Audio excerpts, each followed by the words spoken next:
paz do Senhor, irmãs, bom dia. Passando para deixar uma palavra para o teu coração no livro de Lucas, capítulo 1.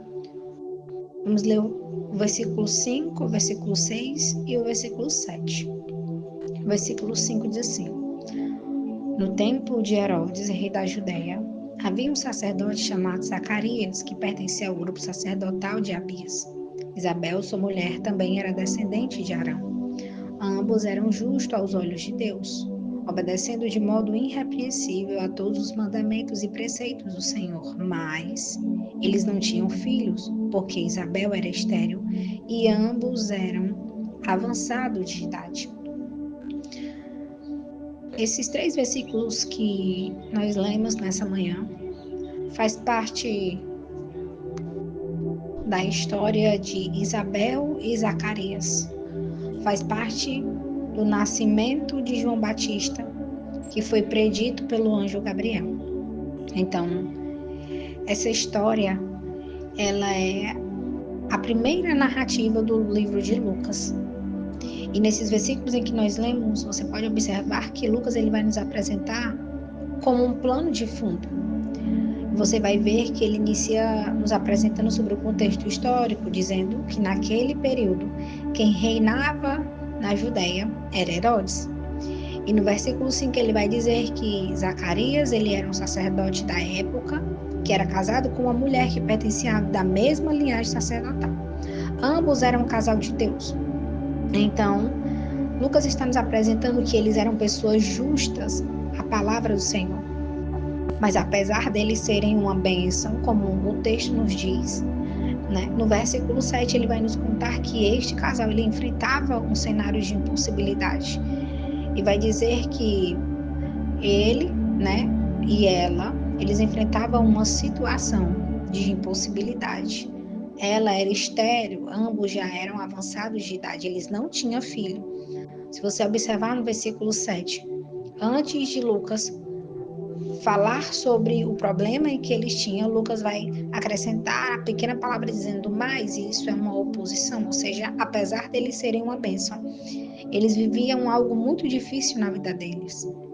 Então, era uma realidade presente e contínua, a esterilidade que Isabel possuía. Então, na época, nós sabemos que, no contexto da palavra, a esterilidade ela era vista como uma desonra para as mulheres, né? Então, o fato da mulher não gerar filhos simbolizava que aquela pessoa não tinha a bênção de Deus sobre a vida dela, porque na época o papel principal da mulher, o propósito era gerar filhos para dar continuidade à linhagem.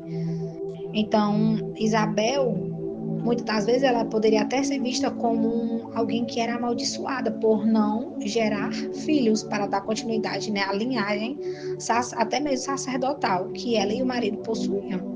Então, essa situação de esterilidade de Isabel só aumentava mais ainda a pressão sobre eles, porque imagina você viver numa sociedade onde existe um padrão para todas as mulheres ter que gerar um filho, só que a mulher que você casou, que no caso o Zacarias casou, ela era estéril. Então Lucas também, ele vai nos dizer que o problema deles não era apenas só a esterilidade, mas eles já eram avançados de idade. Então o sonho de ter um filho só se tornava cada vez mais distante. Então, esse é o plano de fundo que Lucas vai descrever no versículo 5, 6 e 7 para nos mostrar, né, alguns detalhes acerca da vida deste casal, acerca daquilo que eles enfrentavam, da vergonha, do drama, né, do dia a dia que eles tinham, pelo simples fato deles não terem um filho e já serem avançados de idade. Então, aqui nesses versículos nós podemos ver que existe uma dor latente, né? Porque por um filho que não foi gerado.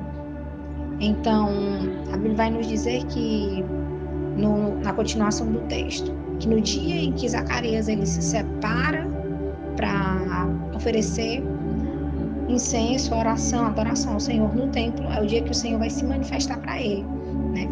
Mas o que eu quero enfatizar com você nessa manhã é justamente sobre esta esterilidade de Isabel, sobre a idade avançada, sobre o fato de não gerar filhos, sabe? O quanto que isso gerava no coração de Isabel e de Zacarias o desespero, porque realmente só um milagre para fazer ela gerar um filho, né? Então, o que nós aprendemos nesses 3 versículos que nós lemos agora? No versículo 6, você pode ver que Lucas ele vai nos apresentar a conduta de Isabel e Zacarias, né? Ele vai dizer que eles eram justos diante de Deus. No verso 7, ele mostra que eles viviam em um cenário de vergonha por causa da infertilidade.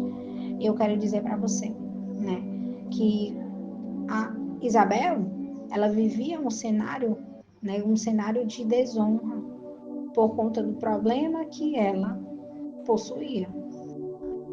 Por mais que o currículo espiritual deles, como a gente vê Lucas nos apresentando, por mais que o currículo espiritual deles mostrasse que eles eram verdadeiramente crentes, que eram verdadeiramente tinham uma conduta de fé, alguém está olhando para Isabel e para Zacarias e está dizendo: esse cenário não combina com a conduta deles, porque um cenário de infertilidade, um cenário de impossibilidade, porém, um casal que tinha uma vida verdadeiramente voltada para o Senhor, um casal que servia ao Senhor no templo, né? Então, um cenário de vergonha, um cenário de tristeza, um cenário de frustração, mas um casal de Deus, um casal que servia, né? No caso, Zacarias servia no templo, que procurava verdadeiramente viver a palavra. Então, alguém olha para Isabel e não entendia por que eles enfrentavam isso.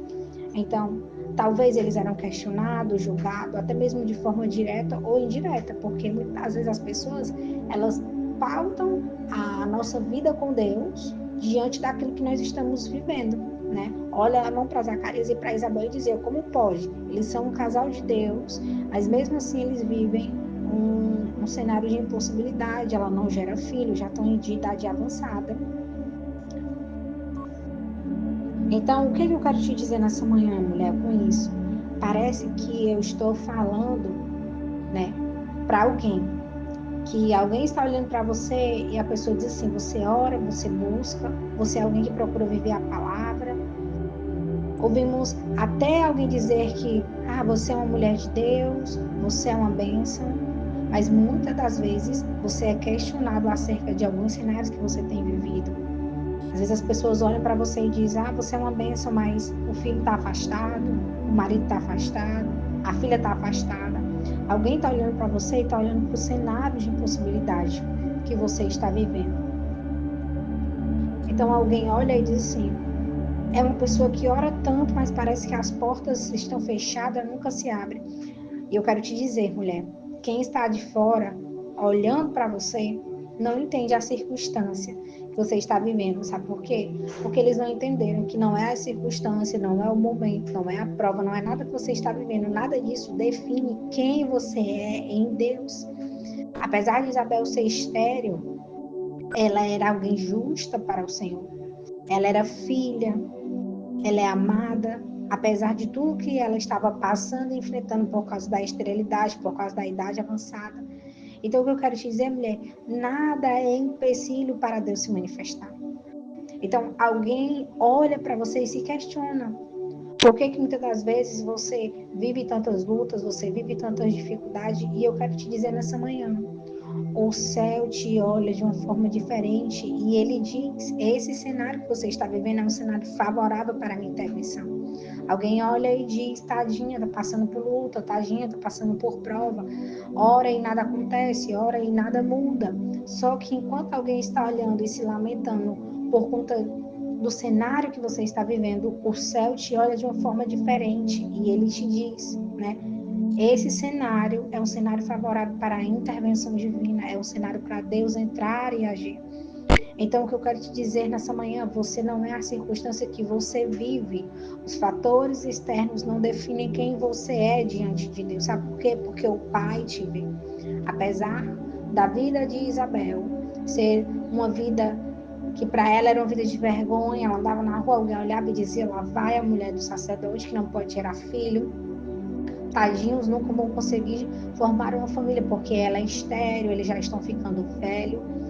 Então imagina as críticas e cara feias que Isabel ouvia juntamente com Zacarias pelo simples fato dela não poder gerar.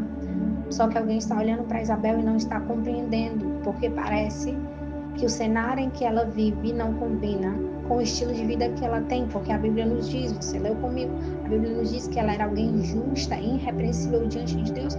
Então alguém está olhando para esta mulher nessa manhã e não está entendendo. Todo dia vai para a igreja, está em todas as programações da igreja, é alguém que busca, é alguém que ora, é alguém que faz propósito, é alguém que jejuma, é alguém que dá o dízimo, mas existe circunstância na tua vida que ainda não mudou. Mas o Senhor está dizendo através da palavra dele nessa manhã, isso tudo que você está vivendo é um cenário favorável para a minha intervenção. É Deus que entra, é Deus quem muda, é Deus quem faz, é Deus quem age. Se nós formos olhar para a vida de Isabel, no decorrer dos outros versículos, você vai ver que no dia em que Zacarias estava servindo no templo, o anjo Gabriel aparece para Zacarias com uma mensagem de Deus dizendo que Isabel iria gerar um filho, e esse filho seria João Batista, aquele que prepararia o caminho para Cristo. Então, o que eu quero te dizer nessa manhã é: não baixe a tua cabeça, não se desmotive. Se talvez você tenha orado, você tenha buscado, mas se você não tem visto nada acontecer, parece que o cenário cada vez mais fica difícil, porque imagine comigo, cada vez mais que o tempo passava, mais Isabel e Zacarias pensavam, estamos ficando cada vez mais distante do sonho de ter um filho, por conta da idade avançada. Só que eu quero te dizer nessa manhã, é por isso que eu vim aqui com essa palavra, para te dizer que esse cenário, que essa circunstância, que essa prova, que essa luta que você está vivendo, talvez para o homem, ele olha e critica, ele olha e julga, mas esse cenário é o cenário em que Deus, ele apresenta, ele manifesta o seu favor na sua vida. Esse cenário que você está vivendo, esse mesmo, é onde o Senhor vai manifestar a sua ação divina, o seu poder, vai mudar as coisas, vai colocar no lugar aquilo que está fora do lugar, porque o Senhor é Deus. Então, que você possa ficar com essa palavra nessa manhã, porque o Pai te vê. O Pai está vendo cada detalhe da sua vida. Ele conhece cada passo que você dá. Então, que o Senhor te abençoe nessa manhã, que você possa ficar com essa palavra.